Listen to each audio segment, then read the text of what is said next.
Bueno, pues si les parece, empezamos ya.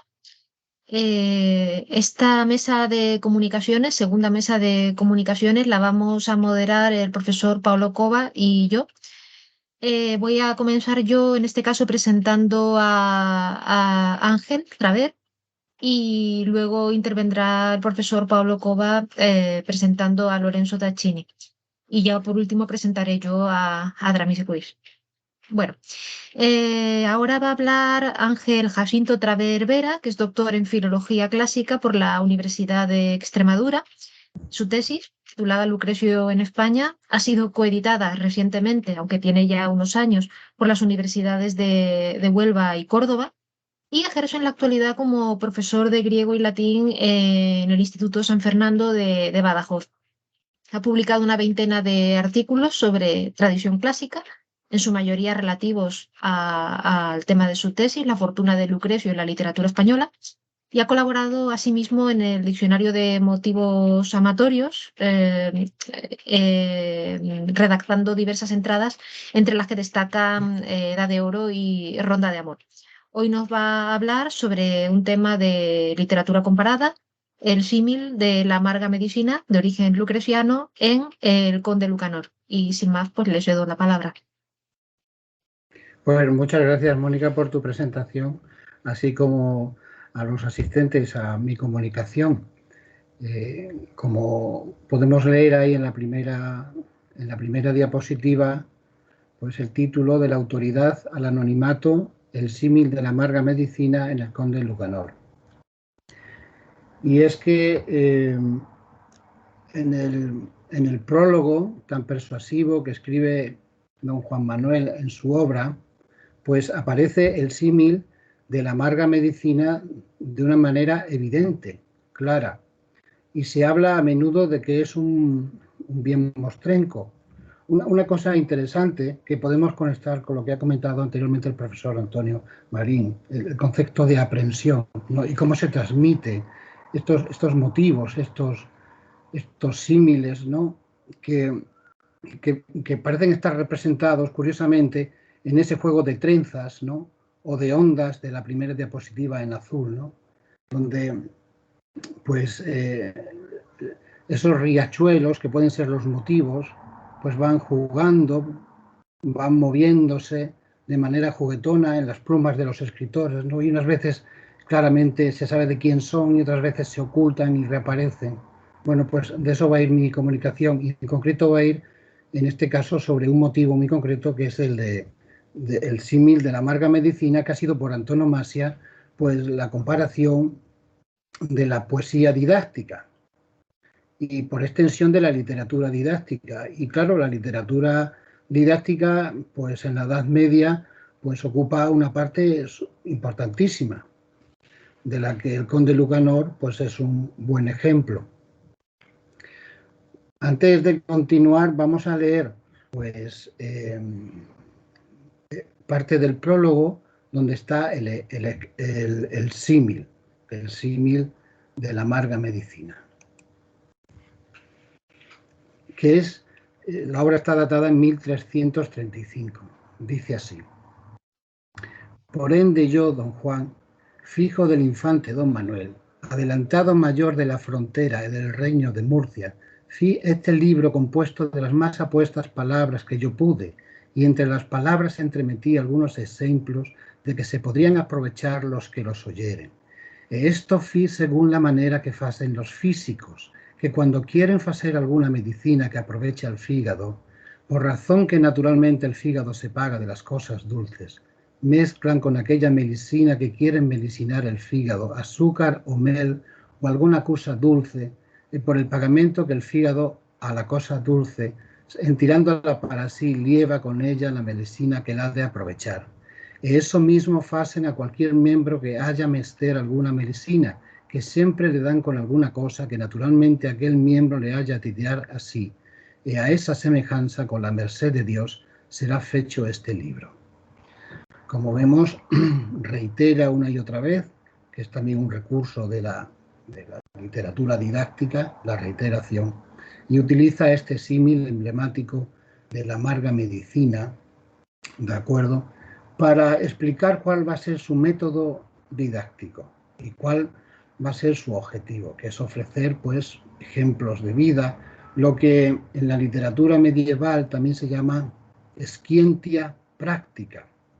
Como digo, pues en las ediciones modernas a veces se dice, y en fin, con parte de razón, pues que esto es un bien mostrenco, res nullius, sine domino, ¿no? Un motivo que estaba aquí en la literatura, en este río de la literatura occidental, en este continuum, pero sin saber exactamente a quién pertenecía. Sin embargo, mi opinión es que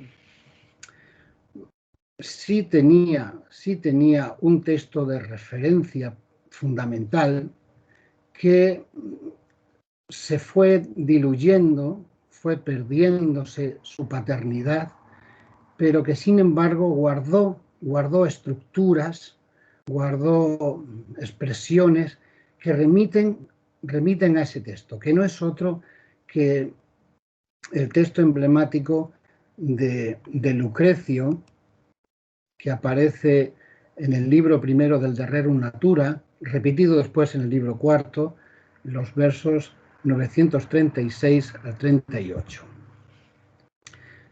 Como las monedas antiguas que de tanto usar van perdiendo la efigie, pues así ocurrió con este símil. Y aún así, por algunos detalles, en este caso expresivos, podemos saber que efectivamente su fuente primera había sido Lucrecio y en concreto este pasaje. Pues no sé, de la misma manera que cuando estudiamos el Mio Cid, pues reconocemos que hay epítetos épicos, expresiones o figuras retóricas de origen épico, o escenas, pues no sé, como la visita de la matanza, cuando va el caballero después de la batalla, y sabemos que eso pertenece claramente al género épico y obviamente a los poemas homéricos. Pues aquí podríamos decir igual también. Bueno, es verdad que, como digo, cuando seguramente don Juan Manuel escribe el prólogo, es dominio público, pero es un símil que tiene una paternidad. Ahora mismo estoy enseñando el fragmento de Lucrecio concreto, que está extraído del manuscrito mejor, el Oblongus, escrito en minúscula carolingia del siglo IX. Este está en la Universidad de Leiden, Holanda, y dice así: sed queluti pueris, as Cynthia tae tramedentes, cundare conantur, prius horas pocula circum, contingum melis dulci, flavoque liquore. Fijaros como la L, hay un corrector, el corrector Sajonicus, que le ha puesto ahí la L, puerorum aetas improvida ludificetur, ¿no? Como los médicos, sino que como los médicos a los niños, cuando intentan dar el ajenjo amargo, primero untan los bordes de las copas con el dulce y rubio licor de la miel, para que su edad inocente, la edad inocente de los niños, se engañe. Bueno, pues al preparar esta comunicación, eché mano de alguna bibliografía que había recogido para la tesis y tenía un recuerdo algo vago de un artículo que había escrito un español sobre este asunto. Y resulta ser que ahora, al releerlo, pues prácticamente me ha dado la comunicación hecha. Y es José Madoz y Moleres, un eminente patrólogo, jesuita, editor de textos visigodos, estudioso de San Isidoro, y que escribió en 1946 un artículo llamado Un símil de Lucrecio en la literatura latino-cristiana, en El Príncipe de Viena. Este insigne jesuita, que se había pasado toda su vida leyendo textos de los padres de la Iglesia, especialmente españoles, se percató de que este símil de Lucrecio iba y venía por los textos, ¿no? Juguetón entre las plumas de los autores cristianos. Ahí se iba borrando el nombre desde que se escribió, desde que lo acuñó el autor, ¿no? Y tenía gran interés por este tema, porque de hecho publica un artículo, una versión en inglés posteriormente, en la revista Classical Folia, Studies in the Christian Perpetuation of the Classics. Una revista que no conocía, pero cuyo título pues tiene una pinta extraordinaria, ¿no? Estudios en la consecución cristiana de los clásicos, o sea, cómo los clásicos han pervivido a través de los autores, de los padres de la Iglesia. Y ahí tienen ustedes también el mismo texto, pero del manuscrito Quadratus, ¿vale? Que es también se conserva en la misma Universidad de Leiden, en Holanda, y contiene el mismo símil, la comparación lucreciana. Y este artículo de José Madoz y Molere, un hombre realmente lúcido cuando escribe, por lo menos este artículo que he releído con más atención que entonces, me ha parecido muy brillante, ¿no? Y como les digo, tenía interés en que esto perviviera y se tomara en cuenta. Pues junto con esta monografía de Valentina Prosperi di Suave Licor Giliorli del Vaso, de 2004, pues dan una panorámica extraordinaria de la pervivencia de la tradición de este motivo realmente importante, de este símil en la tradición, en la literatura occidental. Bueno, me llamó la atención que en 1946, en plena efervescencia nacional católica, pues un jesuita prestara esta atención a Lucrecio, que a mí, al menos cuando empecé la investigación, me parecía sorprendente, porque parecía que Lucrecio era un autor totalmente proscrito, un autor damnatus de nuestra literatura, cuando no ha sido así, obviamente. José Madoz piensa que Lucrecio es un pagano perdido por las ideas de los gentiles, ¿no? Cuya locura era normal, y también normal que se suicidara, según la noticia de San Jerónimo, de Jerónimo Estridón. Pero 2 años después, de 1946, cuando escribe este artículo tan estupendo, está Eduardo Valentín Fiol, ¿no? este filólogo clásico en el que muchos hemos aprendido latín en su gramática y en su sintaxis. Estaba ya en 1948, en plena efervescencia nacional católica en España, ¿no? Estaba publicando el primer libro de Lucrecios en el CSIC, ¿de acuerdo? Publica los 2 tomos en Alma Mater en el 61.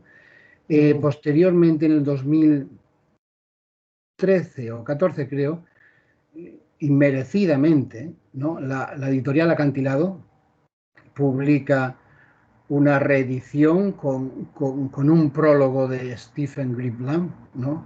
El autor de El Giro, cómo llegó, cómo el Renacimiento comenzó en Gran Bretaña, fue el título, o cómo comenzó el mundo moderno, ¿no? En Estados Unidos. Y en esta imagen, bueno, en esta imagen lo que aparece es una edición de Erasmo, en la editorial Vox de Erasmo, textos bilingües, de esta traducción de Valentín Fiol, anotada en colores, no pasa que no se aprecian aquí, rojo, amarillo y azul, por Rafael Chirves. Rafael Chirves escribió 2 obras que están muy influenciadas por Lucrecio, porque es un autor que le impresionó, que le llamó muchísimo la atención y cuya filosofía, la filosofía epicúrea, su ética, la valoró extraordinariamente. Este pasaje es de la dicha del sabio, y como digo, está subrayado en colores y toda la obra está subrayada por aquí y por allá en lápiz, pero este lo subraya en colores, ¿de acuerdo? Bueno, simplemente era para hacer notar que en esas fechas, pues 2 autores, 2 filólogos clásicos españoles, o al menos un patrólogo relevante, ¿no? Y uno que nosotros todos conocemos, se dedicaban a Lucrecio. Bueno, pues quiero hacer entonces un paseo de la trayectoria, de la tradición clásica de este símil, que comenzaría en Homero, ¿no? Tendría su hito relevante en Lucrecio, cuando acuña en esos hexámetros dorados la expresión del símil, y, digamos, se hace, digamos, que pues el texto por antonomasia de esta comparación, ¿vale? Y entonces, desde que él da a luz, digamos, estos versos, pues se conserva durante todo este tiempo el conocimiento de su autoría, llegando hasta Sisebuto. Ya a la altura del comienzo de la Edad Media, ¿no? Esa autoría de Lucrecio va perdiendo fuerza y pasa a ser poco a poco anónima, que es cuando llegamos a don Juan Manuel, que es el que tomamos punto de referencia. Con el redescubrimiento del texto en 1417, de nuevo Lucrecio, ¿no? Y por supuesto su símil, pues vuelve a reconocerse de su paternidad, pero vamos a ver que, por ejemplo, en la Celestina todavía los editores dudan de que sea efectivamente pues un símil muy, muy imitado, que está en la literatura ya didáctica extendido, y que asociarlo a Lucrecio pues puede ser.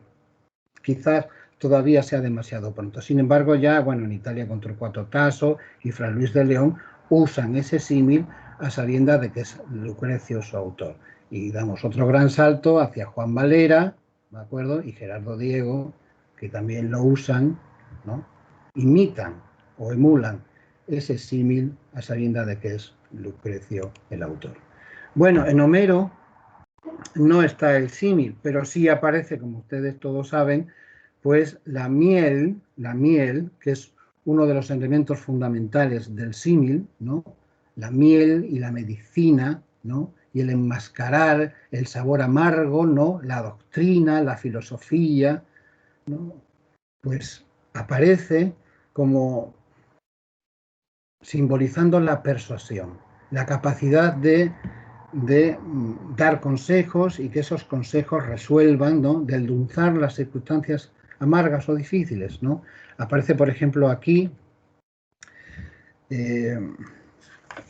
cuando Néstor, el anciano sabio, aconseja a Agamenón, en fin, que entregue Criseida a... O sea, que no le pida Briseida a Aquiles, y él se niega y entonces provoca la cólera. Entonces la miel, ¿no? Como símbolo de la persuasión, ¿vale? Esto está ya en la literatura, pero también está, obviamente, en los textos de medicinas, la miel pues como un condimento más en los tratamientos y en la farmacopea, ¿vale? Por ejemplo, en el libro séptimo, Hipócrates, en las epidemias, comenta casos prácticos de enfermedades y alude a un mozo que había perdido la fuerza, de acuerdo, en casa de Arpálidas, cayó enfermo, ¿no? Y se le trató con abundante miel, con un electuario. Un electuario es un jarabe muy azucarado, muy dulce, gracias a la miel. Y gracias a esa miel, a ese poder curativo, pues volvió a recobrar pues su vigor. Otro componente importante del símil es el ajenjo, ¿no? El componente amargo. Y Dioscórides, que es un siglo posterior a Lucrecio, pues dice: es planta, sobre el ajenjo, de ramos sutiles, semejante a la brótano menor, muy lleno de simiente, un tanto amarga, mala para el estómago, de fuerte olor, que astringe con cierto calor, la cual cocida por sí sola o con arroz y comida con miel mata las ascárides y las lombrices redondas, relajando ligeramente el vientre. Las ascárides, la tenia, ¿vale? Entonces aquí ya aparece, ¿no? En la vida real, como el ajenjo, la miel, ¿no? Eran una práctica diaria y usual de donde el ingenio, esa capacidad de cincelar en exámetros, ¿no? Ideas o pensamientos abstractos tomados de la vida, ¿no? Que es una de las destrezas de Lucrecio, va a realzarse. Bueno, vemos que en la literatura griega, por ejemplo, en Genofonte, en Memorabilia, Recuerdos de Sócrates, pues también aparece ya más perfilada la imagen utilizada en literatura, ¿no? Aquí Genofonte recuerda el diálogo entre Sócrates y Eutidemo sobre la educación ideal y charlan sobre lo que es justo e injusto, ¿no? Y le va a preguntar si esto de engañar un poco, ¿no? De enmascarar la medicina con miel está bien o está mal, si se consigue algún bien. Dice, y si alguien viendo que su hijo necesita medicación y se niega a tomar la medicina, le engaña dándole la medicina como si fuera comida y utilizando esta mentira lo salva, ¿en qué lugar habrá que poner este engaño? ¿No? Y responde, yo creo que en el mismo, ¿no? En el mismo lado de lo justo, porque se busca un beneficio. Y más claramente ya aparece el símil, ¿no? El símil en Platón. En Platón. ¿De acuerdo? Y aparece ya como método didáctico propio de la educación, de la paideia. ¿De acuerdo? Dice, y porque el ánimo de los jóvenes no puede tolerar las cosas serias, se hace uso de juegos y cantinelas, lo mismo que acostumbran los que tienen cargo de enfermos y débiles, servirles saludable alimento en viandas y bebidas dulces, mezclando por el contrario las nocivas con las desagradables, para que apetezcan aquellas y aborrezcan estas. Aquí efectivamente aparece, ¿no?, como una manera de educar y de enseñar las cosas serias, ¿no? Pues hay que obrar de la misma manera que hacen los médicos, ¿no? Untando miel, ¿no?, en los medicamentos. Y llegamos al texto fundamental, al texto, digamos, emblemático y por antonomasia, que va a pervivir, ¿no?, de autor en autor, ¿no?, por esas plumas, primero clásicas o paganas y después cristianas, ¿vale?, que es el texto por antonomasia del símil, ¿no?, de Lucrecio. Dice, de donde antes que nadie las musas me ceñirán las sienes, primero porque enseño de cosas grandes y persigo, ¿no?,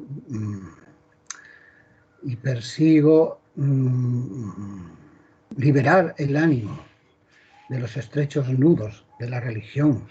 Luego porque hablo sobre una oscura materia, versos luminosos, tocándolos todos, con el encanto de las musas. Pues esto no se parece que se haga sin razón, sin ninguna razón, sino que como a los niños, los médicos, el ajenjo amargo, cuando intentan dar, primero untan los bordes de las copas con el rubio y dulce licor de la miel, para que su edad inocente, ¿no?, de los niños se engañe hasta los labios, mientras bebe el amargo licor del ajenjo y no se entera del engaño, ¿no?, sino que más bien su salud, de tal manera, con tal hacer, se restablezca. Y esto es importante. Así yo ahora, puesto que mi doctrina tal y tal y tal. Bueno, curioso aquí en esta lámina es la representación de Lucrecio como un Hércules redivivo, ¿verdad?, que hay que interpretar Hércules porque tiene la maza, la clava, ¿vale? Recibiendo el laurel de la musa, en este caso es de las Hespérides, porque es una lámina que se ha reutilizado para esto, ¿vale? Y que hay que interpretar que este dragón, que sería el ladón del jardín de las Hespérides, sería la superstición. Es una lámina que está hecha y pensada para los círculos libertarios, porque Lucrecio se convirtió en una especie de héroe del libre pensamiento. Bueno, voy a espabilar porque si no... Bueno, Quintiliano, un siglo después, ¿no? Y este texto es importante porque demuestra que el fragmento, el pasaje de Lucrecio, se había hecho ya como, digamos, como el texto de referencia para el símil, ¿no? Dice, bueno, él también quiere untar, ¿no?, la instituto oratoria de miel para que resulte atractiva a los jóvenes. Y dice,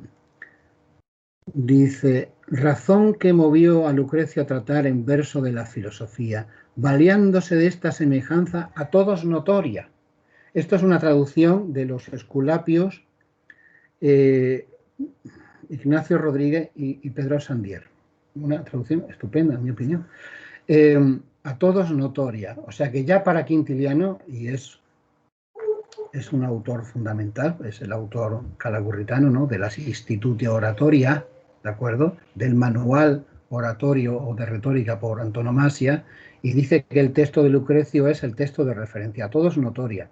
Bueno, pues es curioso la emulatio, ¿no?, y amplificatio que hicieron Ignacio Rodríguez y Pedro Sandier, ¿no?, de los versos, de los 3 versos lucrecianos. Fijaros cómo lo han vertido. Cual madre cariñosa, cuando al infante ajencos dar intenta, si la lombriz dañosa le roe el intestino siempre hambrienta, para que menos sienta de la fatal bebida la amargura, unta el borde del vaso de dulzura. Pues es una traducción preciosa, pero además en competición con el original. Y le añade que esto es una de las cosas que para mí justifica también que, claro, el prólogo del conde Lucanor, es diferente, porque en la transición, en la tradición, en esa entrega de un texto de manos a manos, va cambiando el texto y se van añadiendo cosas. Entonces, aquí, aún teniendo el texto original latino, los 2 traductores, no sabemos cuál de ellos, o los 2, han añadido, si la lombriz dañosa le roe el intestino siempre hambrienta, que era precisamente para lo que Dioscórides recomendaba el uso del ajenjo con miel. Bueno, empezamos ya aquí a ver cómo los autores cristianos van a empezar a usar el símil para sus intereses, ¿de acuerdo? El símil para Lactancio, el Cicerón cristiano, ¿de acuerdo? Pues aquí en este texto nos dice que, hombre, que conviene endulzar también los textos y los tratados apologéticos, ¿no?, o apologéticos para que resulten atractivos, ¿no? Y en esto obrar de la misma manera, aunque no cita a Lucrecio, Lactancio conocía perfectamente a Lucrecio y a Epicuro bastante bien, para que resulten, como los textos paganos, los textos grecolatinos, pues muy atractivos, ¿de acuerdo? Úntese al menos el vaso de la sabiduría con miel celestial, para que los insensatos puedan beber sin disgusto los remedios amargos, mientras la dulzura primera, enmascarando el amargor del sabor áspero, lo oculta gracias a su suavidad. O sea, propone el mismo método didáctico que hemos visto en Lucrecio. Y de hecho escribe una obra bastante interesante, que es el de Opificio Dei, ¿no? O sea, la obra maravillosa, algo así, ¿no? La colmena de Dios como obra maravillosa, Opificio Dei, ¿no? Porque opificio tiene la raíz de opis, ¿no?, es abeja. Y otro, posterior, San Paciano de Barcelona, ¿no?, santo patrón de la ciudad condal. Ha escrito un amigo, no le contesta, algo le ha molestado al que le ha escrito, y entonces le escribe otra carta, dice, si las cosas amargas restablecen la salud, que hagan las dulces ignoro. salvo porque como en las copas medicinales suele curar lo amargo más que lo dulce, pero te ruego que le leas mis cartas, si están manchadas con algún error, que soberbio o desagradable, dije. Aquí en San Paciano ya observamos que este motivo está, que es un proverbio, y que se va perdiendo, si queréis, poco a poco, ¿no?, la paternidad ya en manos de los autores cristianos, la paternidad lucreciana. Aparece también en San Agustín este símil, que como digo, estos textos los he sacado de José Madoz y Moleres. Los había ido él recopilando uno con uno, ¿no?, dándose cuenta de que, bueno, pues ahí estaba el símil lucreciano, ¿vale? En este en concreto, ataca aquí San Agustín a los charlatanes, ¿no?, porque utilizan incluso el nombre de Cristo, Cristo que en griego significa ungido, como miel para atraer a sus víctimas, ¿no?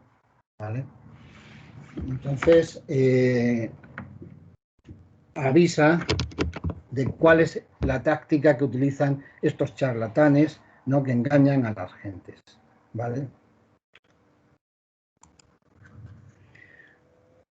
Otro padre de la Iglesia, en este caso Dacio, rumano,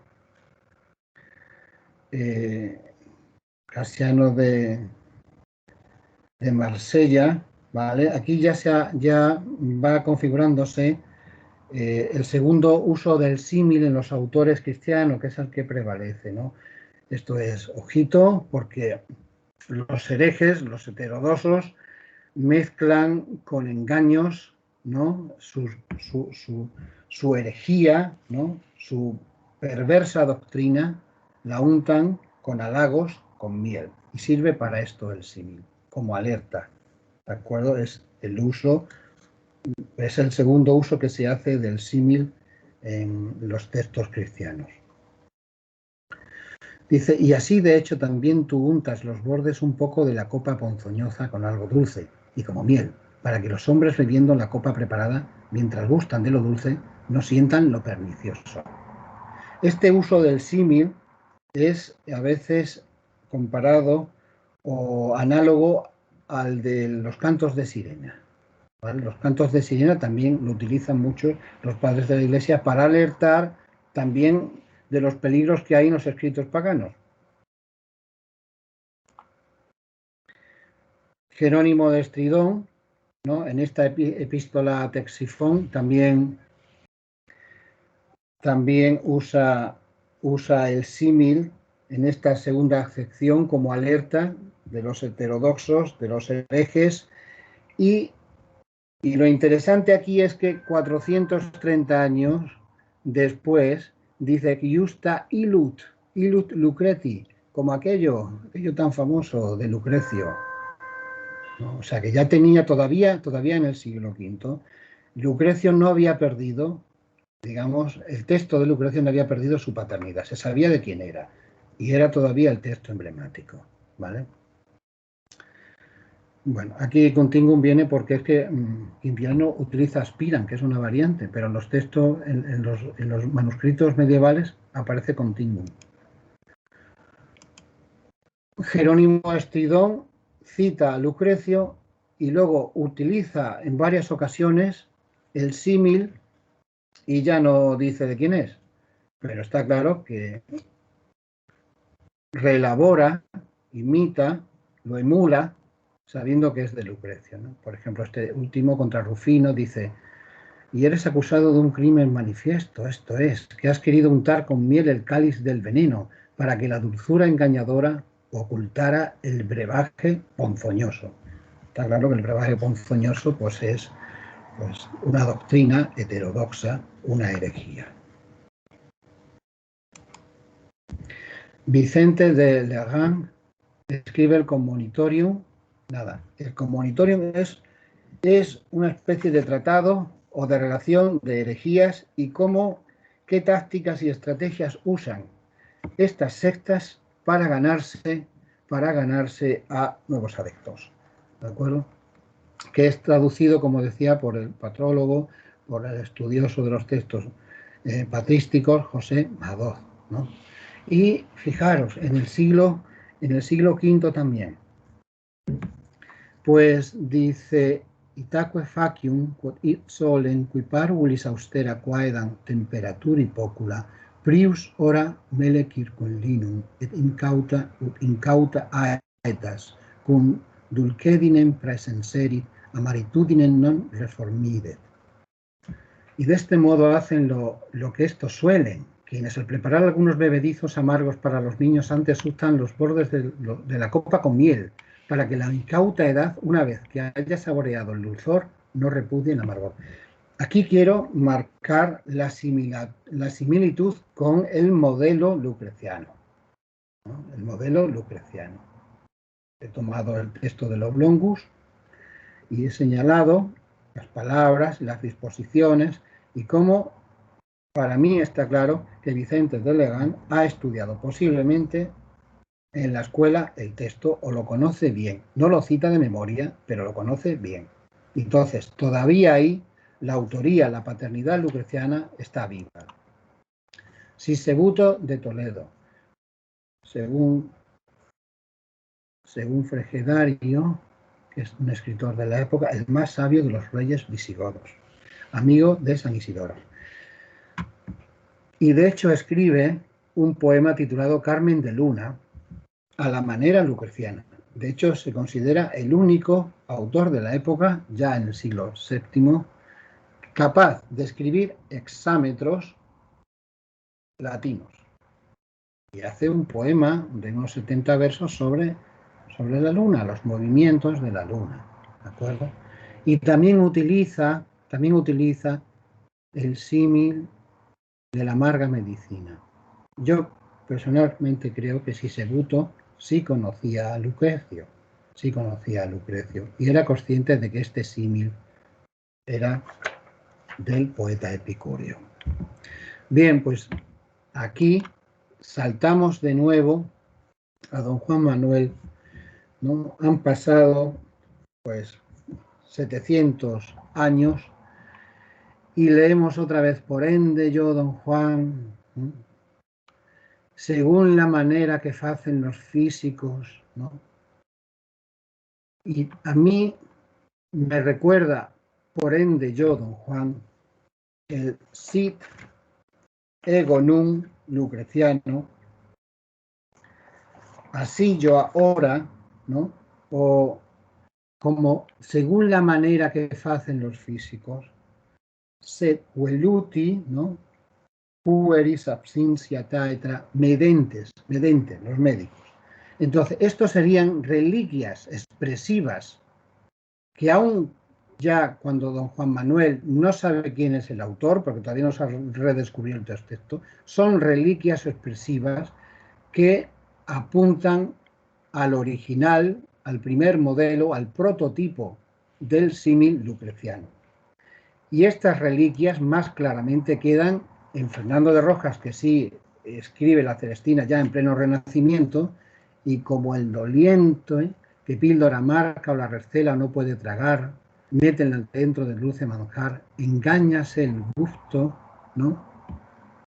Improvida aetas ludifecetur, la salud se alarga, de esta manera mi pluma, ¿no? Otra vez el sit nunc ego, y ahora yo, así yo ahora, o el sed veluti. Entonces, estos elementos expresivos nos recuerdan pues la paternidad lucreciana. Son fórmulas, no estructuras, de la misma manera que en una moneda usada antigua, sin cuando ya se ha perdido la efigie, podemos a veces reconstruir o saber de qué época o de qué emperador era. Bueno, voy a ir terminando porque veo que ya se me ha pasado el tiempo. Torcuato Tasso ya se ha redescubierto el manuscrito en Murbas o en Fulda, no se sabe muy bien dónde, o quizás en Murba o en Fulda, sí.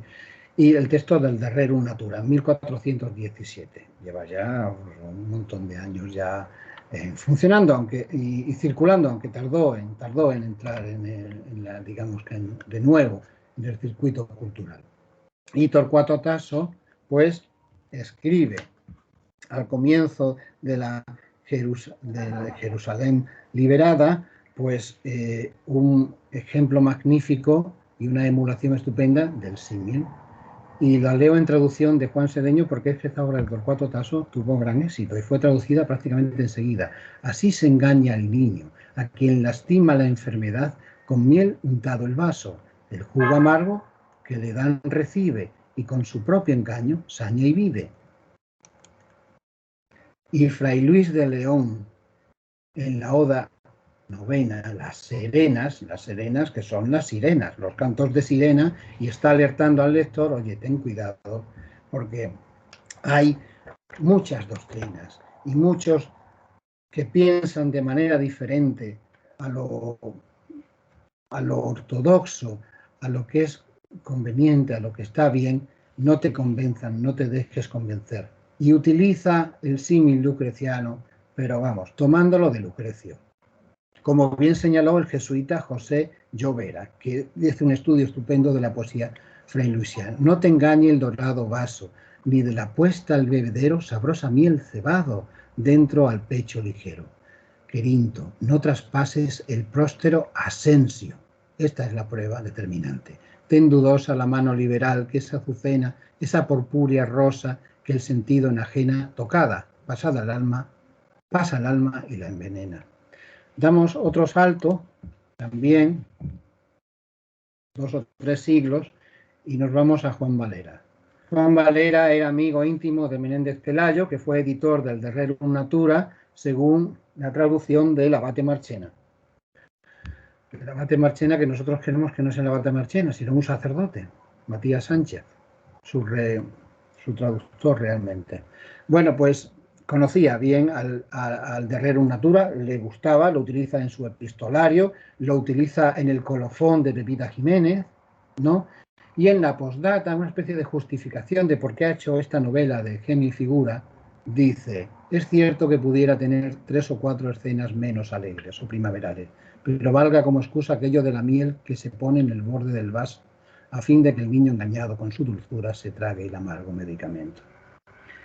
Y ya por último, vamos a Gerardo Diego, eminente poeta de la generación del 27, que también, santanderino, que también conoció o trabó amistad con los Menéndez Pelayo allí en Santander.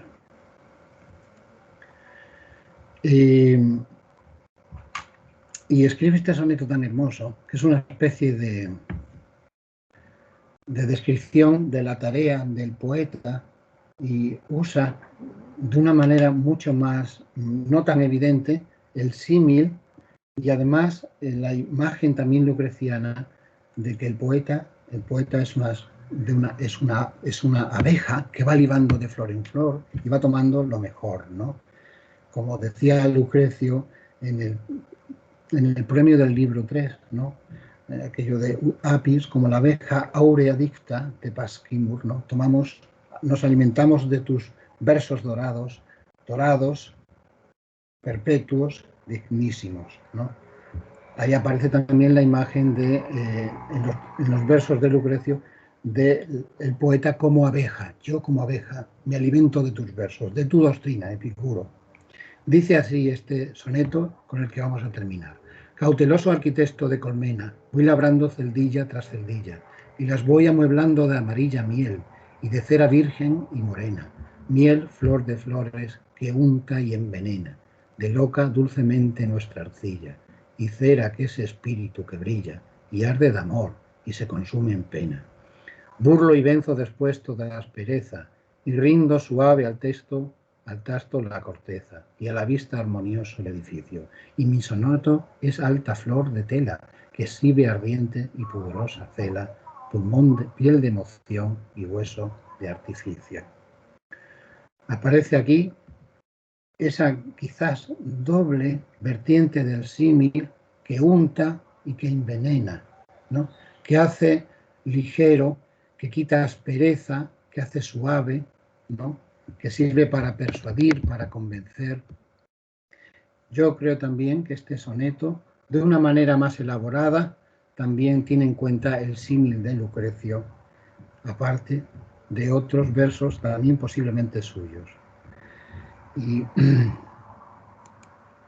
pues vuelvo a poner ante ustedes la trayectoria, este paseo literario que he intentado hacer para que vean el recorrido de este motivo, de este símil. Y recomiendo finalmente como bibliografía a Madoz, José Madoz y Moleres, a Irina Nanu también, una autora que hizo un artículo bastante interesante sobre las huellas del didactismo latino en el prólogo del Conde de Lucanor, haciendo mención a como posibles correas transmisoras a los florilegios medievales, aunque no aparece Lucrecio en los florilegios medievales, pero podía haber estado Quintiliano o Lactancio sí está, o San Jerónimo, que también. Y también a Valentina Prosperi, esta monografía estupenda también, que estudia este símil y otros versos lucrecianos en el siglo XVI y XVII en Italia. Pues ya termino diciendo que, en mi opinión, este símil, ¿no?, que cinceló Lucrecio con hexámetros dorados, ha sido, y lo podemos constatar, creo yo, con estos textos, un monumento, ¿no?, un monumento hecho con letras indelebles de oro, ¿de acuerdo?, de las que todavía podemos ver y observar su brillo. Muchas gracias por vuestra atención.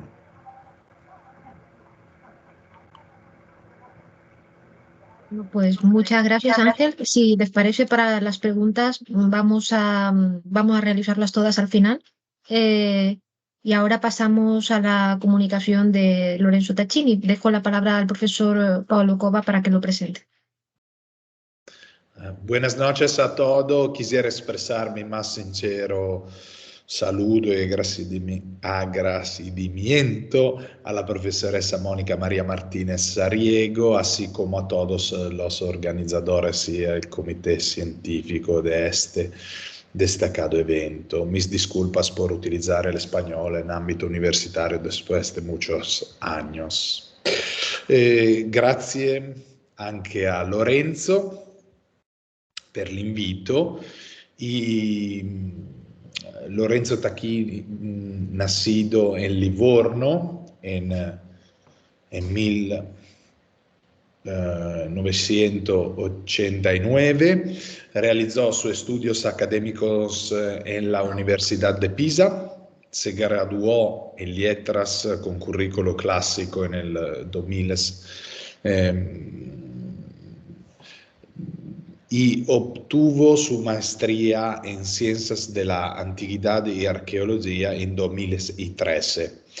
Su primera experiencia laborales estuvieron relacionadas con los ámbitos culturales de museos, teatros y bibliotecas. Y también completó un máster de primer nivel en periodismo y comunicación, un segundo máster en gastronomía y bienes culturales. Desde 2021 comenzó un programa de doctorado, PhD, en la Universidad de Córdoba, bajo la supervisión del profesor Gabriel Laguna Marsical. Gracias de todo, Lorenzo, a un intervento in italiano, era i capei d'oro a Mammetta fatti, il topos medievale della descriptio puelle in una canzone classica napoletana. Prego. Muchas gracias, profesor Paolo Cova. Muchas gracias, profesora Mónica Martínez Sariego. Muchas gracias a todos y buenas tardes. Ahora, yo voy hablando en italiano por mi intervento porque no hablo español muy bien. Me he entrenado un poquito escuchando todos, pero hablo malo y en español. Así, mi intervento en italiano. Ahora creo que puedo, profesora, puedo presentar mi pantalla, pero está en la pantalla del profesor Ángel, creo. Sí, sí, gracias. Ahora creo que puedo presentar mi pantalla. Creo que sí. Voy A ver si funciona. Sí, voy a ver. Ok, bene. Natural. Si alguno tiene una pregunta, yo puedo contestar en español, claro. La pregunta puede ser en español también. Yo entiendo, solo que no hablo muy bien. Así, ¿me puede decir si se ve mi presentación? ¿Si vede? Sí. Sì? Bene. Ora voy hablando in italiano. Questo è il mio intervento di stasera. Grazie di nuovo a tutti. Il titolo dell'intervento era I capelli d'oro a Mammeta Fatti, che riprende una famosissima poesia di Francesco Petrarca, che è stato un importantissimo letterato per la trasmissione dei topoi antichi, dell'amore e non soltanto, all'interno del Medioevo italiano, poi del Rinascimento. Come vedremo fino ad arrivare anche al secolo d'oro spagnolo con Góngora o con Giambattista Marino, per esempio, in Italia. Ma insomma, il titolo del mio intervento è Il topos medievale della donna angelicata in una canzone classica napoletana, perché vado a presentare un lavoro nel quale con una metodologia comparatistica proviamo a analizzare un topos letterario dell'amore antico. Prima è stata fatta una lezione molto bella e interessante su questo argomento. Quindi dei topoi amorosi antichi ce ne sono moltissimi, a partire da uno dei più celebri, famosi, quello di Orazio, il Carpe Diem, oppure anche l'amore soffrito, no? L'amore con sofferenza o l'amore con allegria. Bene, nel mio caso naturalmente non c'è bisogno di ripetere che cosa sia un topos dell'amore, però è importante ricordarci che la poesia antica greca e latina presenta moltissimi topoi letterari sull'amore di varie tipologie. Naturalmente, calati nella letteratura antica, a partire da Omero, ma poi proseguendo anche nella letteratura più vicina all'età repubblicana e anche monarchica romana, quindi prima parlavamo di Lucrezio, possiamo parlare di Orazio, Catullo, ma anche altri autori che sono stati citati precedentemente, anche Seneca per esempio, e così via. Troviamo naturalmente un topos amoroso che si ripete in quanto topos, però che muta progressivamente di significati col cambiare della cultura. Bene, in un salto cronologico rapido, noi prendendo spunto dalla tematica di questo congresso, ho voluto scegliere attraverso la trasmissione della topica amorosa tra la parte antica, il Medioevo e il Medioevo spagnolo anche, ciò che poi arriva anche nella cultura contemporanea nello studio di una canzone classica napoletana. Ma andiamo a vedere, ecco, qui ho messo una piccola diapositiva nella quale ho cercato di esemplificare come la trasmissione della topica amorosa nel periodo posteriore al Medioevo, perché poi l'età media No spagnola e están italiana... pasando las diapositivas. Se ha quedado en la primera. Ah, sí, È sempre la prima. Ah, sí. Muchas gracias. ¿Ahora se ve? ¿No? ¿Se ve? Ora sì. Bueno. Ahora sí. Ah, perdona. Ahora sí voy pasando la diapositiva, ¿se ve o no? No. Ok, voy así manualmente a cambiar una a cada una las diapositivas. Bien, muy bien. No sé por qué, pero no hay problema. No hay problema. Ok. Sì, questa è la diapositiva della quale stavo parlando, questa, perché si vede dove il topos classico letterario nella trasmissione della topica amorosa passa attraverso il Medioevo, e stavo dicendo che il Medioevo italiano e quello spagnolo non sono perfettamente uguali nella cronologia, ci sono alcuni momenti in cui cambiano un po' le date. Bene, sicuramente due grandissimi autori, di cui uno è peraltro di Cordova, è cordovese, Góngora, Luis de Góngora, che è insomma, Cordova è la città nella quale sto facendo parte del mio dottorato all'Università di Cordova, in contutela con l'Università di Roma La Sapienza in Italia. E abbiamo anche in Italia un altro grande poeta che tratta dell'amore in maniera manieristica, con la topica, con un manierismo della topica amorosa, che è Giambattista Marino, peraltro vicino proprio a quella Napoli di cui andrò a analizzare la canzone tra poco. Facciamo così in maniera che si veda la diapositiva. Spero che si veda quella dove si parla del topos della donna angelicata. In un confronto tra Dante e Petrarca, ora magari vado a leggere rapidamente questi sonetti, prometto che cercherò di stare nei tempi previsti. Ho scelto due fra i più importanti sonetti della poesia italiana che riprendono una tematica del topos, della donna bella, meravigliosa, come un angelo, che possiamo trovare anche nella topica antica, però chiaramente l'immagine dell'angelo che porta Dio è una questione religiosa, è una mutazione del topos amoroso che si ha nel Medioevo. Dante e Petrarca sono fra i due più importanti poeti italiani, peraltro della mia regione, della Toscana, dove io abito, Firenze, eccetera, Pisa, eccetera, che portano appunto le tematiche dell'amore all'interno della poesia, che poi diventerà tradizione in tutto il Medioevo fino ad arrivare a quella contemporanea. Leggo rapidamente questi due sonetti, se non altro come omaggio alla prima lezione che feci insieme al professor Gabriel Laguna Marescal, il mio relatore della tesi, che mi ricordo nel primo intervento che mi chiese in una lezione online, c'era ancora il Covid, mi fece leggere proprio un sonetto di Petrarca. Quindi Dante, provo a leggere, credo che si possa intendere anche in spagnolo, che poi sono molto famosi. Questo è dalla Vita Nova, il 26esimo sonetto.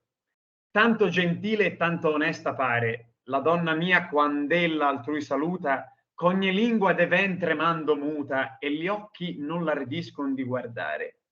Ella si va, sentendosi laudare, benignamente d'umiltà vestuta, e par che sia una cosa venuta dal cielo in terra a miracol mostrare.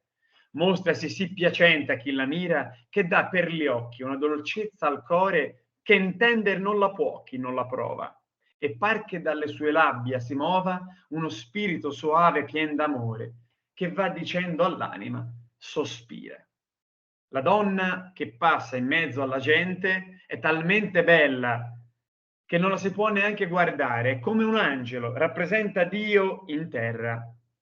E così anche Petrarca, che con la sua donna amata, che si chiamava Laura, da cui il titolo della mia presentazione, appunto, il primo verso che io ho parafrasato, vado a leggere, questo è il 90° sonetto del Canzoniere di Petrarca. Erano capei d'oro a Laura sparsi, che 1000 dolci nodi gli avvolgea, e il vago lume oltre misura ardea di quei begli occhi corni son si scarsi. E il viso di pietosi color farsi, non so se vero o falso mi parea, i che l'esca amorosa al petto avea, qual meraviglia se di subito arsi. Non era l'andar suo cosa mortale, ma d'angelica forma, e le parole suonavan altro che pur voce umana. Uno spirito celeste, un vivo sole, fu quel che vidi, e se non fosse ortale, piaga per allentar, d'arco non sana. Questi sono due fra i sonetti più importanti che rappresentano proprio l'ideale della donna angelicata nella poesia medievale italiana. Da qui però ho voluto fare un parallelo che segue anche gli studi che sto facendo nel corso della mia tesi, che è comparatistica, sulla canzone classica napoletana. Canzone classica napoletana è quella che grosso modo va dalla seconda metà del 1800 alla prima metà del 1900, e questa è una canzone molto famosa a Napoli, si intitola Come facette Mammeta. Come sapete, il linguaggio, l'idioma, no? la lingua napoletana assomiglia un po' a quella spagnola per un'influenza culturale che ovviamente ha insistito sulla città. Quindi come facette mammeta, si potrebbe dire che come ti ha fatto mamma, come ti ha creato la tua mamma, no? Ecco, pensate che l'autore del testo di questa canzone era un camarero, no? Un cameriere napoletano chiamato Giuseppe Cataldo, mentre la musica fu scritta da Gambardella nel 1906. Ed racconta questa canzone l'amore totale, no? L'amore completo di un innamorato verso la sua bellissima donna, che lui conosce molto bene perché l'ha vista più volte.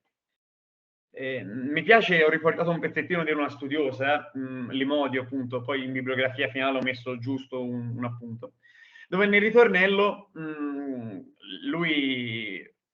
lei fa notare che non c'è, visto che è una tematica molto importante, anche in Italia purtroppo, la cronaca degli ultimi giorni, l'innamorato, il maschio, non ha nessuna prepotenza maschile o prevaricazione, è soltanto l'audacia ad un innamorato, cioè il suo amore è talmente forte perché lei è talmente bella, appunto come un angelo, che non riesce a resistere. Ciò che mi sembra interessante, adesso vediamo un pezzettino del testo, ecco, sono i termini con i quali si utilizza la descrizione della donna. Vedrete che somigliano molto a quelli che usavano Dante e Petrarca. Naturalmente con Dante e Petrarca siamo nel 1300 e alla fine del 1200, insomma. In Toscana, qui siamo nel 1900 a Napoli, quindi è ovvio che cambiano le parole, però questi sono alcuni versi della canzone. Quando mamme t'ha fatta, vuoi sapere come facette, cioè, vuoi sapere, che sapere, no? Come ha fatto, come ti ha fatta. Per impastaste carni belle, tutto quello che mettette, cioè come se fosse una ricetta di un dolce. La donna è stata composta di elementi bellissimi, elementi che richiamano la topica amorosa medievale della donna angelicata. 100 rose incappucciate, vinta martola ammescate, latte rose e latte, che facette in coppo fatto. E poi c'è questo interessante riferimento alla magia, che richiama un po' l'atmosfera anche delle streghe, della persecuzione che c'è stata. E in realtà nella cabala napoletana c'è questo discorso della zingara, cioè non c'è bisogno, non necessita di una zingara, una gitana, no? Una gitana, per indovinare con c'è come t'ha fatto mamma e la usaccio meglio a te, cioè non c'è bisogno, non necessita, non hai bisogno di un'indovina, una zingara, qualcuno che possa, un medium, che possa capire come sei stata fatta, perché io lo so meglio di te, perché ti ho vista. Certo, rispetto alla donna angelicata di Petrarca e di Dante, questa è una donna più carnale, più fisica, non soltanto angelicata come un'idea, come un ideale di donna bellissima. Questa lo è, lui la tocca, la vede, la sente direttamente, mentre quella di Dante e Petrarca non si poteva neanche guardare, perché portava con sé l'angelo e quindi non si poteva. Quindi è un topos letterario, come vi dicevo, la donna bellissima nell'antichità, della quale ci si innamora a prima vista. La donna angelicata, che porta con sé un significato cristiano della poesia medievale che troviamo poi in Gongora e in Marino, per esempio, dopo il Medioevo, italiano e spagnolo. E poi una donna che è sempre una donna angelo, però anche fisicamente, diciamo, presente, come questa qui che presenta la canzone. Qui è un po'... sta un brio un pochino troppo acceso, però vabbè, si vede, credo. Ho fatto alcuni confronti, no? Con i capelli d'oro, il colore dei capelli della donna di Petrarca, tutti i nodi, con questo vago lume, con questa luce negli occhi. Oppure quello che dice Dante, che questa donna si mostra così bella a chi la vede che dagli occhi ti trasmette una dolcezza al cuore, quindi c'è anche il gusto del dolce, no? Che si ritrova anche le labbra, lo spirito dell'amore. Queste cose si ritrovano anche nella canzone napoletana di Gambardella, appunto, per impastare queste carni belle, le 100 rose incappucciate, come abbiamo letto prima, il latte e le rose, ma anche le fragole. Qui ho portato un'altra strofa. Nupararo, chino chino, tutte fravole, ciardino, mele, zucchero e cannella, tempastai e sta bocca bella. La bocca è la bocca. è stata fatta con le fragole, con le mele, lo zucchero e la cannella, quindi c'è un sapore dolce, oltre alla bellezza di un colore che richiama la primavera, che richiama la natura di una giovane donna, appunto, che è come un angelo. Ora, è naturale che un argomento del genere richieda un approfondimento maggiore. Nella mia tesi di dottorato ho analizzato tantissime canzoni napoletane e tutti i topoi letterari antichi dell'amore che si vanno a ritrovare in queste canzoni. La cosa che è importante capire è che c'è un cambiamento nel tempo cronologico del topos letterario. Io credo di aver studiato, aver trovato, aver capito soprattutto questo. Il topos dell'amore è eterno. Nella poesia esiste da sempre, come nella musica. Però cambia, pur rimanendo un topos letterario, quindi è quello, la donna bellissima, un amore totale, un carpe diem, se vogliamo, un amor al fin del mondo, però anche un amor contigo pani se voglia, no? Come si dice in spagnolo, un amore semplice. Cambia però il contesto culturale e naturalmente da Omero, nell'VIII secolo a.C., fino alla canzone napoletana di Come facette Mammeta, che siamo nei primi anni del 1900 del secolo scorso, è naturale che il topos letterario dell'amore, della donna bellissima, quasi sovrannaturale, come un angelo, divina, rimane, ma cambia nei suoi significati, perché cambia il contesto culturale. Ho messo qui proprio tre riferimenti rapidissimi, bibliografici. Il primo è il dizionario della canzone italiana, dalla quale ho preso le parti del testo della canzone, un importante articolo di Hock del 1959 nella traduzione italiana di Raffaele Zanasi, il manierismo nella letteratura, alchimia verbale combinatoria esoterica della casa editrice Saggiatore, l'edizione italiana del 1965, e poi un importantissimo studio recente del 2020 di Maria Sole Limodio, La canzone napoletana, il racconto di uno dei fenomeni musicali più vivi e unici dell'Italia di ieri e di oggi. Ecco, io adesso vado a interrompere la mia presentazione cercando di essere stato nei tempi come avevo promesso. Ahora puedo hablar en español. Sí, espero que se he entendido lo que he dicho, lo que he dicho. Bien. Si hablo en italiano es porque no sé hablar en español, claro. Pero si tienen una pregunta, naturalmente estoy aquí. Muchas gracias. Muy bien, Lorenzo, gracias de todo. ¿Y tienen alguna pregunta por Lorenzo Taccini? Perdona por el Tacchini, ma... No hay problema, no. È molto comune sbagliare in Inghilterra mi vanno chiamando sempre Tacchini. Que el tacchino Tacchini en italiano es muy un famoso italiano. pavón, sí. Bueno, yo creo que en principio las preguntas las dejamos mejor todas juntas para el final. Vale. Y pasamos a presentar a Drami Ruiz, que es licenciado en Filología Hispánica por la Universidad de Las Palmas de Gran Canaria. Posee un experto en enseñanza de español para extranjeros, lo que le ha servido para realizar labores como mediador intercultural en el ámbito educativo, y cuenta asimismo con un máster en Filosofía Teórica y Práctica por la UNED. Ha sido profesor de español en San Petersburgo, Rusia, y actualmente ejerce como docente en Gran Canaria, mientras trabaja en su tesis doctoral. Es autor de 2 libros, La filosofía política de Jorge Luis Borges, del año 2015, creo que es. Sí, y Claves para interpretar la literatura universal, de 2023. Hoy va a hablarnos sobre el marlanismo en la Celestina, análisis del origen de la modernidad a través de las dualidades culturales y morales en la obra de Fernando de Rojas.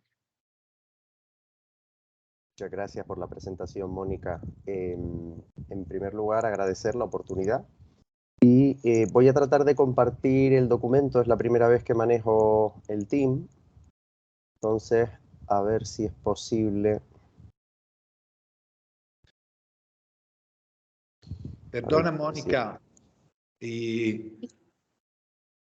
me disculpo, pero debo irme porque el museo está cerrando. Aquí estamos 1 hora adelante. Sí, no hay problema, me quedo yo al cargo. Muchas gracias de todo. Gracias. Hasta luego, Pablo. Adiós. Disculpe Muchas gracias. por mi español. olvidado casi todo. Hasta luego. Bueno, Bueno, gracias. no sé si se está compartiendo. Sí, ¿verdad? Sí, Vale, sí. perfecto. Pues como bien ha dicho la profesora Mónica, el título de mi comunicación es básicamente Marranismo en la Celestina, un análisis del origen de la modernidad a través de las dualidades culturales y morales en la obra de Fernando de Rojas.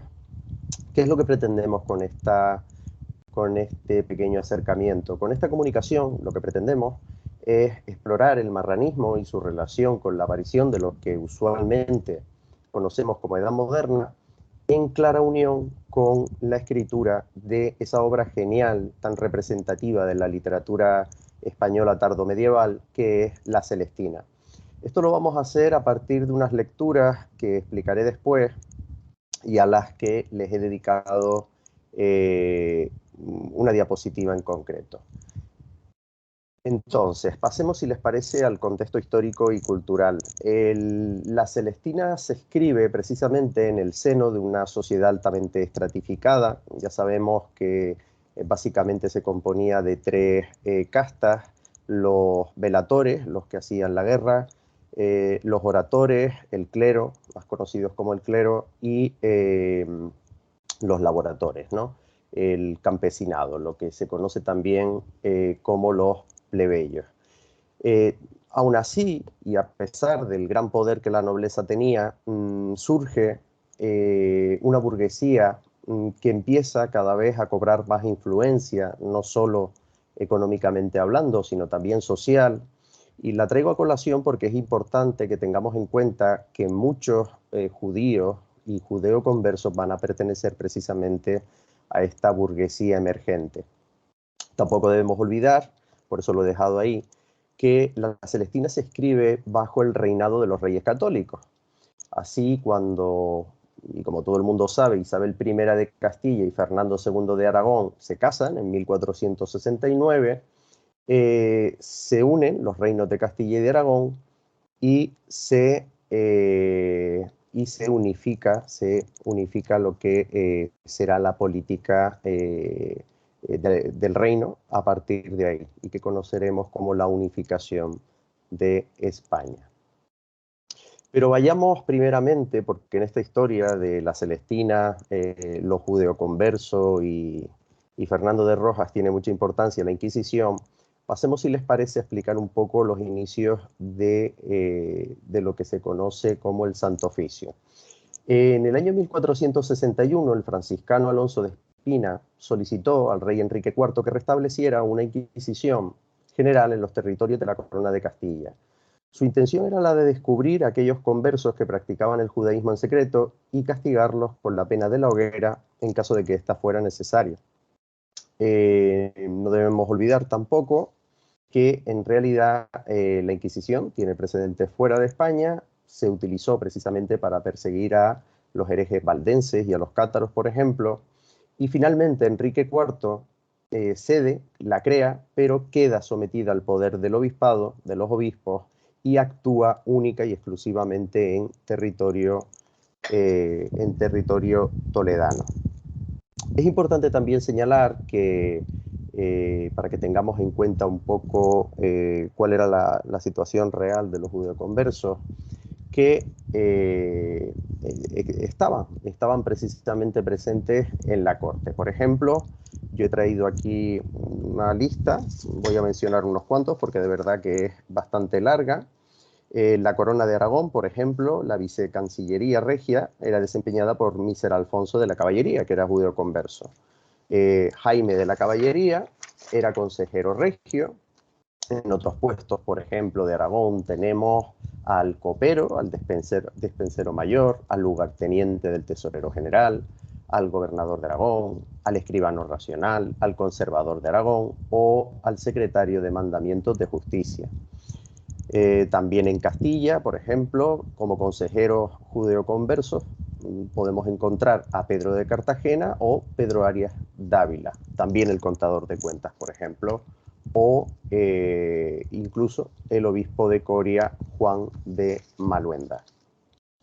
Lo cierto es que la situación cambia cuando tras la Reconquista, precisamente en el campamento de Santa Fe, Isabel y Fernando ceden ante distintas presiones y deciden expulsar a los judíos del territorio en el plazo de 3 meses, bajo pena de muerte o confiscación en caso de no asumir tal decreto.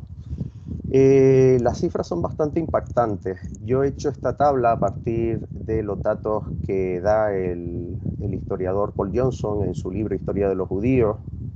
Básicamente, la Inquisición de 1481 a 1489 quema en la hoguera a más de 700 personas. Algunas fuentes citan esa cifra como que pueden llegar incluso a los 2000. Condenados en menos de 12 años, habiéndose instaurado la Inquisición, alrededor de 13.000 conversos, víctimas totales 341.000 víctimas, y el desglose final, lo que pasa es, voy a intentar quitar la pantalla porque estoy ahora, y el desglose final, quemados en la hoguera, estaríamos hablando de unos 32.000 en efigie, 17.659, y personas que sufren castigos menores, unas 291.000. Bueno, pues en este contexto y en este clima precisamente nace en el seno de una familia judeo-conversa un niño llamado Fernando de Rojas, que va a ser el autor principal de La Celestina. Antes de proseguir, me gustaría definir qué entendemos por marranismo, pero lo vamos a hacer desde un punto de vista histórico, porque más adelante vamos a definir el marranismo desde un punto de vista filosófico, porque nos guste o no, son conceptos diferentes. ¿Qué entendemos nosotros por marrano?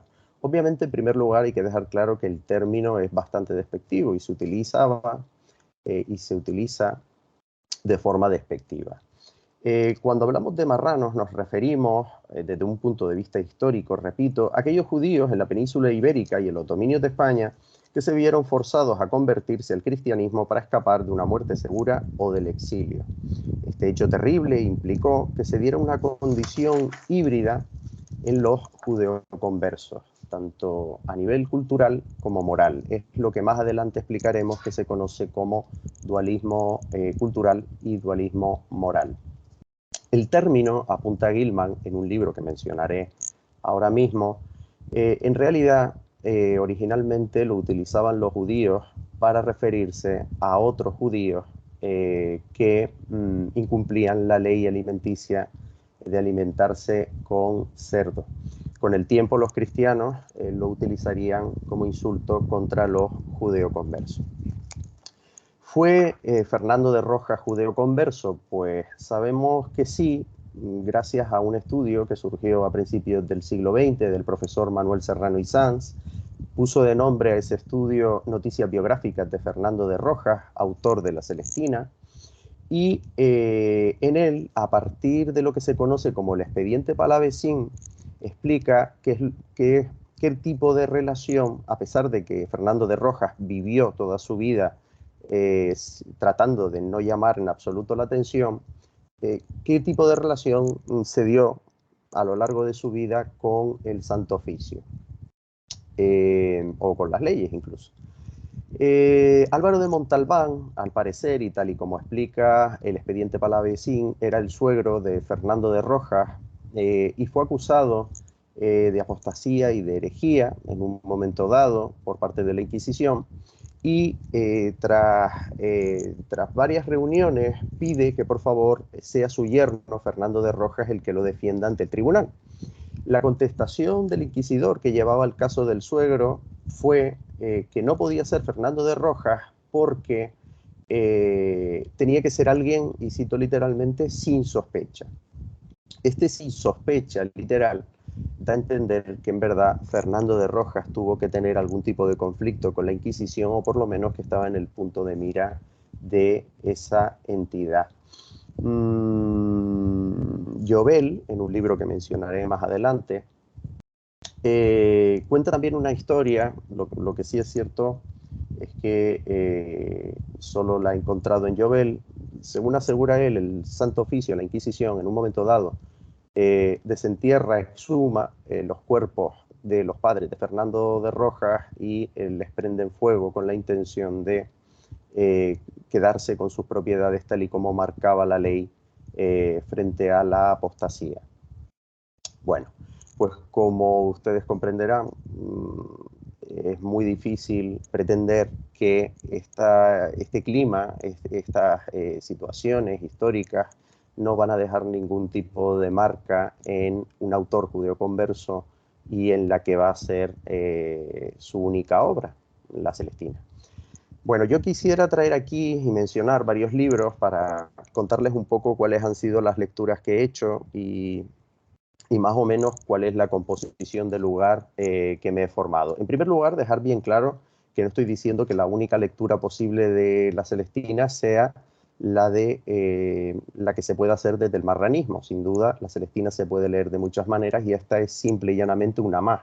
Eso sí, estamos totalmente convencidos de que esta vía da para una tesis o varias, porque de verdad que hay muchísima información al respecto.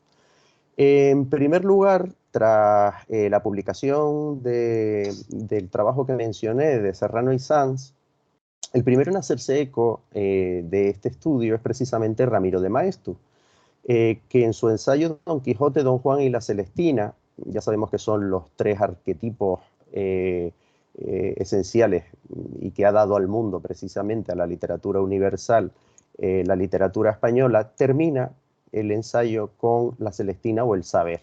Aquí él hace un estudio bastante interesante y bastante profundo de cómo se puede leer la Celestina en clave judeoconversa, en clave criptojudía, ¿vale? Bueno, después el que se hace eco de esta teoría y también profundiza en ella es precisamente Américo Castro, con su teoría de la España conflictiva. Cuando se exilia, él tiene un alumno, que es Stephen Gilman, que se hace con toda la documentación que menciona Serrano y Sanz y escribe una obra absolutamente obligatoria que es La España de Fernando de Rojas. Ahí profundiza mucho más, incluso cuenta algún caso de otros familiares de Fernando de Rojas que se vieron perseguidos por la Inquisición. Luego tenemos el ensayo El secreto de Melibea, de Segundo Serrano Poncela, cuya tesis es, curiosamente, que en realidad la forma de leer la Celestina es la de una especie de Romeo y Julieta marrana, donde Calisto sería un cristiano viejo y Melibea sería una judeoconversa. Y luego, desde un punto de vista filosófico, y también muy interesante, tenemos el libro de Yirmiyahu, Jovel, sobre Spinoza, donde dedica también ahí un capítulo a la obra de la Celestina. Bueno, pues más o menos estas son las lecturas, por supuesto hay más, pero en esencia son estas. Expliqué antes que definí lo que es el marranismo desde un punto de vista histórico y me gustaría ahora definirlo desde un punto de vista filosófico. ¿Por qué decimos que con el marranismo se da precisamente la modernidad? Pues precisamente a partir de los estudios de Donatella Di Cesare en su obra que tienen ahí, Marranos, donde ella explica que esa obligación del judeoconverso de renunciar a su propia identidad y que a la fuerza no puede considerarse ni cristiano, pues es rechazado por los cristianos, pero que tampoco se puede considerar judío porque también es rechazado por los judíos, produce unos efectos ontológicos y éticos en estos individuos que a su vez producen lo que se conoce como dualidad cultural y moral. O dicho de otra forma, obligados a reconvertirse, obligados a resituarse en el plano ontológico y ético, los judeoconversos finalmente optan por crear desde el mundo de la cultura, desde el arte, su propia realidad. Sería, por ejemplo, el caso de Fernando de Rojas. Estos libros que he mencionado, sobre todo el de Jovel y el de Donatella Di Cesare, por ejemplo, mencionan una nómina tremenda de judeoconversos que literalmente cambiaron la visión que se tenía en esa época de la humanidad. Entonces, ¿qué nos dice Di Cesare? Di Cesare nos dice que se pasa del uno contra el otro a un nuevo tipo de individuo y de persona, lo que ella llama el otro del otro, alguien que no tiene un lugar que habitar, ¿vale? Entonces, dice Di Cesare que se ven forzados a convertirse en criptómanos, a vivir en el secreto más absoluto y profundo. Esto produce también a su vez una alteridad y una disonancia. Y no me resisto a leerles un pequeño fragmento de Di Cesare, del libro, que dice: no puede ser casual que el marranismo haya surgido con fuerza demoledora en el alba de la modernidad. Es como si los judíos expulsados en 1492 y los que huyeron posteriormente en el curso de la Gran Dispersión hubieran sido desalojados del medioevo y proyectados a una nueva era a su pesar. Por lo tanto, tendríamos aquí una explicación filosófica, ontológica, de por qué La Celestina es una obra tan moderna y genial. Como tengo poco tiempo y se me va agotando, vamos a hablar, si les parece, directamente de qué es lo que hace de La Celestina una obra eminentemente marrana, judeoconversa. En primer lugar, el argumento. Si leemos La Celestina, supongo que a nadie que la haya leído se le escapará el hecho de que en realidad no existe ningún motivo por el que Calisto y Melibea no puedan estar juntos. Los dos son jóvenes, los dos tienen salud, pertenecen a familias nobles y están muy bien situados. En realidad no hay absolutamente ningún motivo por el que deban vivir su amor en secreto o ocultarse del resto de la sociedad. Esto ha generado, por ejemplo, la idea que les comenté anteriormente de que quizá deba leerse La Celestina desde este prisma. Como curiosidad también, la palabra Cristo no aparece en ningún momento en La Celestina. Sí aparece, por ejemplo, cristiano, pero la palabra Cristo no aparece en ningún momento.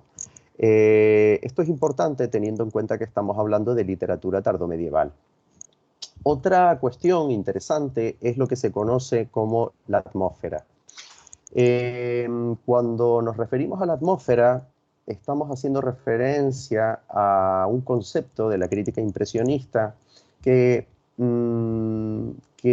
es verdad que tiene cierto grado de subjetividad, pero que hace referencia a cierto grado de tonalidad en una obra.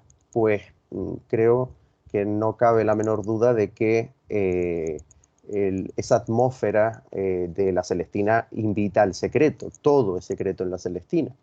Desde la relación que tienen los siervos entre sí hasta el amor de Calisto y Melibea.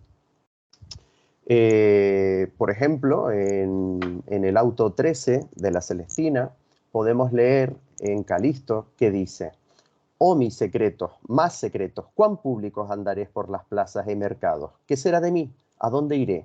Que salga ya los muertos, no puedo ya remediar. Otra de las características esenciales también es lo que se conoce como la oposición entre esencia y apariencia, que deriva en una ironía fatal.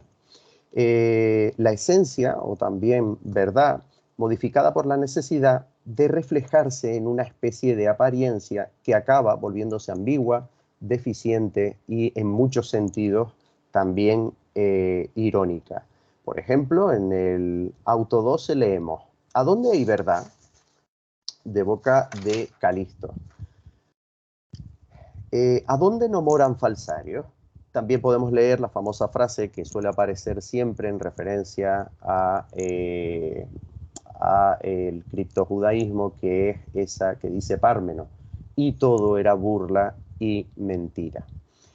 También tenemos un elemento interesante, que es el de la hipocresía, el del dualismo cultural y moral, entendiendo por dualismo cultural y moral como la imposibilidad de identificarse con ninguna de esas dos religiones predominantes, en este caso, que producen una confusión hostil y que suele ser la marca del converso. Otro aspecto también interesante, la hipocresía religiosa. Recordemos que en un momento dado Celestina menciona que entre sus clientes se encuentran frailes. leo el fragmento. Yo te prometo, señora, en yendo de aquí, me vaya por esos monasterios donde tengo frailes devotos míos, que les dé el mismo cargo que tú me das. Además de esto, ante que me desayune de 4 vueltas a mis cuentas. Una lectura que hace Ramiro de Maeztu muy interesante en el ensayo que mencioné anteriormente es la de que quizás Celestina sea una especie de rabí invertido, una especie de rabino. Dice Ramiro de Maeztu que ella en verdad se debe a la razón, pero es una razón rota y corrompida.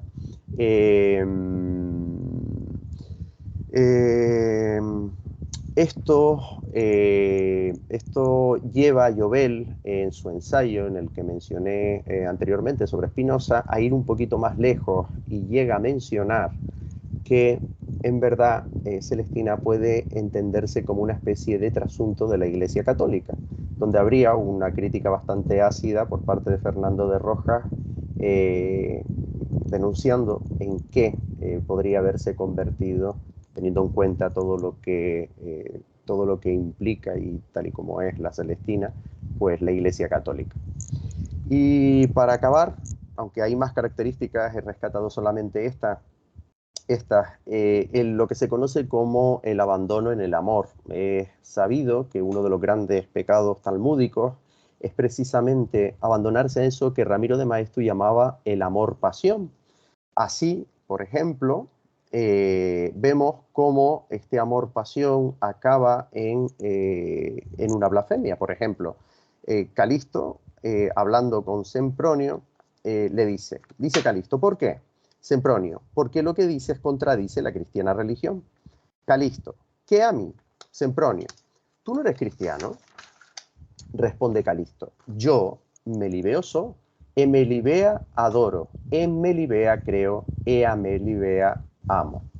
Y recordemos también que precisamente en el último planto de Pleberio, el padre de Melibea, una vez mueren los amantes, dice literalmente en relación a esta última característica que he planteado: ¿quién forjó a mi hija a morir sino la fuerte fuerza de amor? Pues, mundo halagüero, ¿qué remedio das a mi fatigada vejez?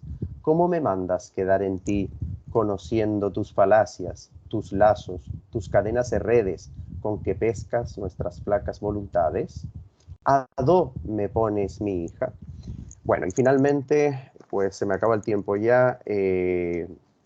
A modo de conclusión, simplemente señalar que el papel de Fernando de Rojas como judeoconverso se revela a través de eventos personales como la implicación de su familia en procesos inquisitoriales, la dualidad de identidad y el trauma asociado a la expulsión de los judíos marcan claramente la autoría de la que, según muchos, por ejemplo Américo Castro, es el primer drama moderno de la historia de la literatura universal. Para concluir, el marranismo en la Celestina ofrece una visión reveladora de la obra de Fernando de Rojas, sobre todo destacando la influencia de su identidad como judeo converso en la creación de una de las obras maestras de la literatura española. Esta conexión entre la trama de la obra y los elementos filosóficos del marranismo contribuye a una comprensión más profunda, si cabe, de los conflictos culturales y morales que caracterizan el paso a la modernidad en la España del siglo XV. Muchas gracias.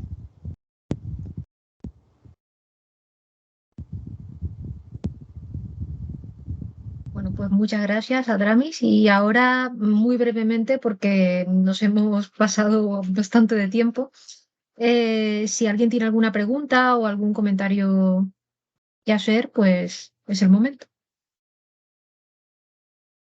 ¿Sí? No, para mí está bien, todo claro. Si puedo, el profesor Vera, ¿no? Se llama Ángel Jacinto, sí. Disculpa porque no, la pronuncia de su nombre no es muy buena. ¿Puedo recibir la bibliografía de su recerca? ¿Tiene una bibliografía en PDF, por ejemplo, para enviarme, por favor? ¿Puedo dar mi correo electrónico o a través de la profesora Martínez Sariego? Porque puede ser útil para mi Para Sí, mí es yo muy la adjunto, yo te la adjunto, te la envío. Pasaré lo que es la presentación, le pasaré la presentación a Mónica para que la tenga como, en fin, como material que se ha impartido. Y pues yo, fíjate, Lorenzo, te quería preguntar si en la canción napolitana es toda popular o hay algunos escritores, ¿no? O poetas que escribían canción popular. ¿O es toda popular del pueblo o no? Hay algunos que ya en esas fechas escribían. Vale, como primera cosa, muchas gracias por la presentación, sí, para la bibliografía y por la origen de la canción napoletana. Intento de contestar en español, si no se Sí, entiende sí, puedo repetir, claro, sí, espero que se pueda entender.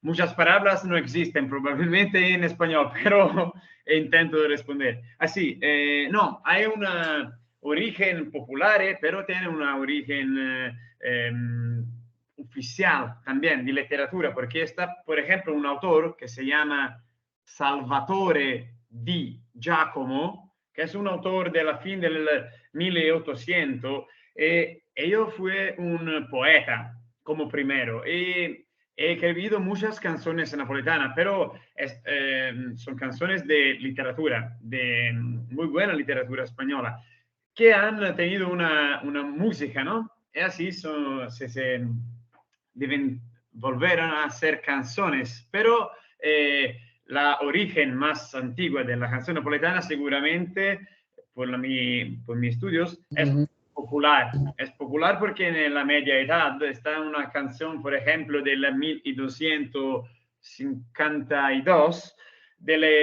se llama delle lavandayes, las mujeres que van a limpiar las vestes, por ejemplo, ¿no? En el agua, ¿ok?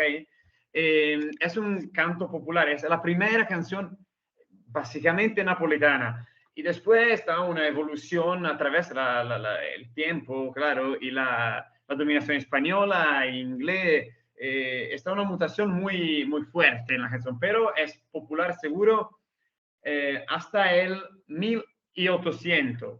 En la segunda parte del 1800 está un códice, se puede decir, una producción oficial más literaria, más no popular, pero de literatura oficial, que está, la fuente primaria es seguro Salvatore di Giacomo, que está una referencia bibliográfica de esto. Muchas gracias, Lorenzo. Muchas gracias por la respuesta. Gracias a usted. Parece que ha levantado la mano primero Ramón, luego Adramis. No sé quién quiere hablar primero. ¿Se me oye? Sí. Correcto. Bueno, aprovecho para saludaros. Me he incorporado tarde a la sesión. He escuchado vuestras ponencias, sí que me ha dado tiempo para ello. Y te quería preguntar, Ángel, bueno, es una cosa muy particular, muy personal, y es si te has encontrado algún contraejemplo en el sentido de no ponerle miel a las cosas. Me explico a qué me refiero. Estoy, bueno, leyendo bastante últimamente a Baltasar Gracián, y Gracián, una de sus sentencias, pues dice: Dios os libre de todo lo que comienza por el contento. Nunca os paguéis de los principios fáciles. Atended siempre a los fines dificultosos y al contrario. La pregunta era si en tus lecturas y lo que has ido encontrando, ¿ha habido algún momento, alguna alusión a no le pongáis miel a las cosas? En este sentido iba la pregunta un poco exótica, pero simplemente por si acaso has dado tú con algo parecido a esto. No, no he dado con Ya me lo ningún suponía. texto, pero es por obcecación, porque estás, como sabes, estás obcecado y te centras en esos textos. Sí es verdad que hay una advertencia, sobre todo por los autores cristianos, que curiosamente utilizan el simen cuando les interesa. O sea, nosotros vamos a untar de rica miel nuestros textos para que resulten atractivos, porque la Sagrada Escritura a veces es un poco árida, ¿no? Como hizo Lucrecio. Pero al mismo tiempo que hacen ese primer uso, esa primera interpretación, hacen la segunda de decir: cuidado, que aquí hay mucha miel, hay mucho halago, como los cantos de sirena, pero detrás de todo este halago, de toda esta cobertura meliflua, lo que está es la perdición. Por ese sentido, entiendo la pregunta tuya, pero no he leído, que tiene que haberlo seguramente, pero no he leído ningún caso, digamos que recomendando no untar. Vale, muy bien. ¿Vale? Gracias. Nada, de nada. Y ahora, Dramis.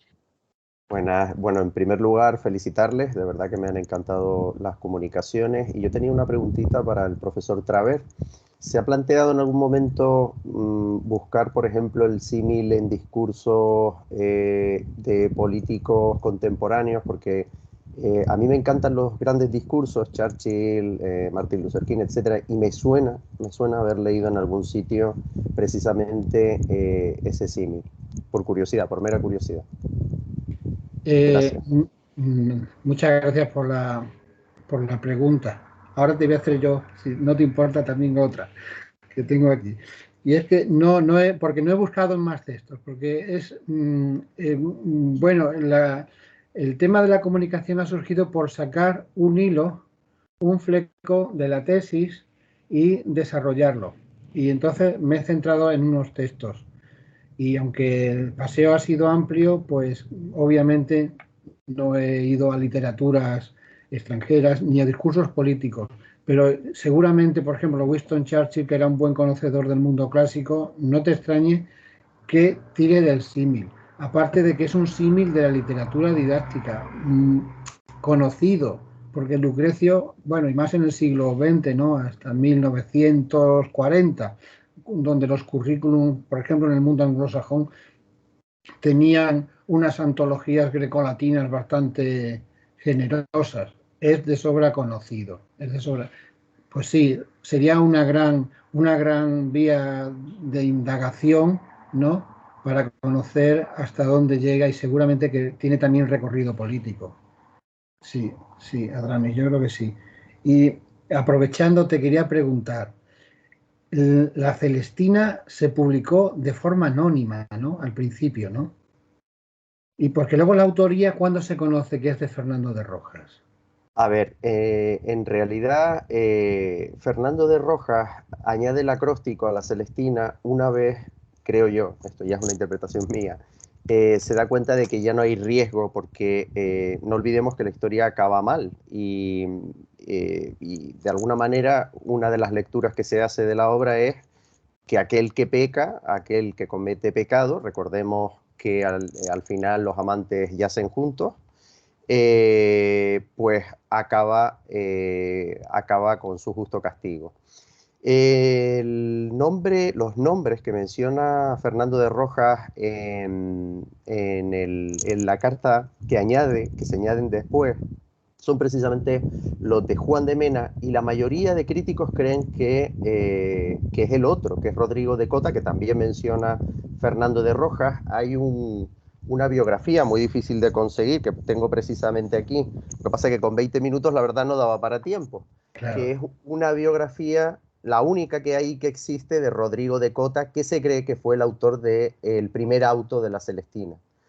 Me costó mucho conseguir este libro, además lo conseguí a buen precio porque es defectuoso, pero mi interpretación es que Rojas se atreve a incluirse en el acróstico famoso, primero porque además todo el mundo sabía que era el autor de la Celestina. Por ejemplo, en el expediente Palavecín que mencioné, se menciona que es el autor de Melibea, ¿vale? Entonces, digamos que entre que no puede ocultarse porque se sabe, y que parece ser que no tiene especial problema la Inquisición con la obra porque se acaba haciendo justicia con los pecadores, pues creo que él se atreve a dar el salto. Pero sí, efectivamente, se cree que el primer auto es de Rodrigo de Cota y el resto es de Fernando de Rojas.